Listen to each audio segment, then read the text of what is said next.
It came down to the last few weeks of Black Ops 3. Hey guys, Drifter here. Today I want to talk to you about weapon variants in Infinite Warfare. In case you haven't heard, weapon variants are returning to Infinite Warfare. Activision... No! God! No! God, please, no! No! No!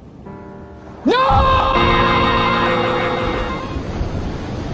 Thousands of kids bought Infinite Warfare supply drops in hopes of getting the best weapon variants.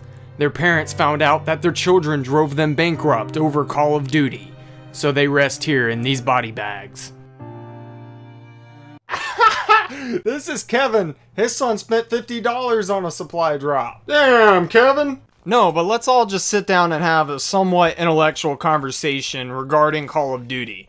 I don't know about you guys, but I'm still a fan of Call of Duty at its core in the game that it is. I think some of the game's mechanics and some of the extra things that they throw in from year to year are a little overboard, and it's not really fun to deal with.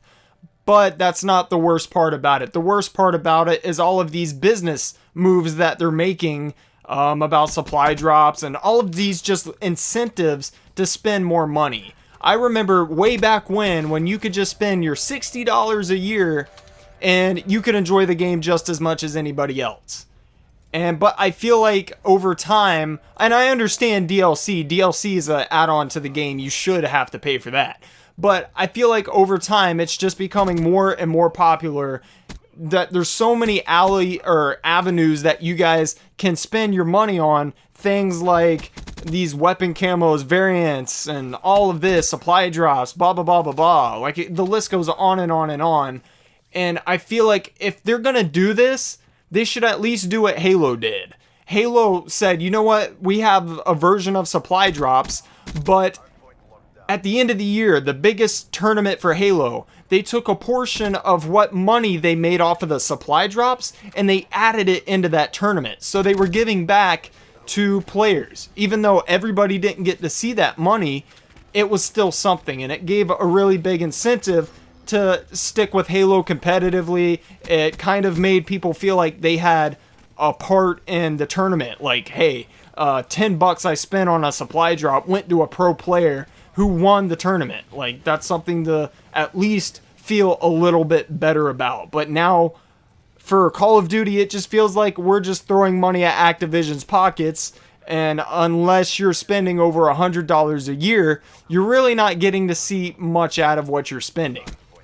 Because think about it, some of these gun variants and all of this, they're going to get nerfed, they're going to get tweaked, and if you look at how much I've spent just over this past year on supply drops, I'm just as guilty. Like, I'm a hypocrite. I know I'm a hypocrite, but if you look at the money I've spent on that, there were so many other things that I could have done with that money, and I didn't even need half of the supply drops and just random shit that I bought on Call of Duty. But that's not what they want you to think. They want you to think that this looks so cool and you're going to be left out and you're going to stick out like a sore thumb if you don't buy this.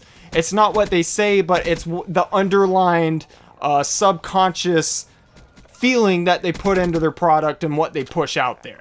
If you just get the regular version of the game, then you're a poor fuck living in Zimbabwe. Which isn't the case at all, because I remember back in COD 4, you spent your $60.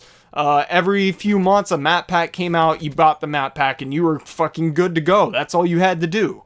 But times like that have passed. Now we're in a generation that many people don't know about. Like, they don't know what it's like to not have all of these pre-orders and supply drops and weapon variants and things like that. And don't get me wrong, adding things into the game as the year goes, that's fun. Like, that keeps the game fresh and interesting. But when you're forcing that much money out of an audience that has remained loyal to you for a decade, I mean, if you're talking about players who have played since 2007, like myself, I mean, older Call of Duty players and newer Call of Duty players alike are starting to kind of get on the same level and agree that we're tired of spending our money on random number generated jackpot supply drops when we want to spend our money on something that's more sustaining, lasting, definite, that we can feel good about spending our money on. We don't like random number generated shit. And I hope, I pray that within future titles, they get that through their fucking head. Anyways, if you guys did enjoy the video, drop a like and subscribe. Other than that, I will see you guys later.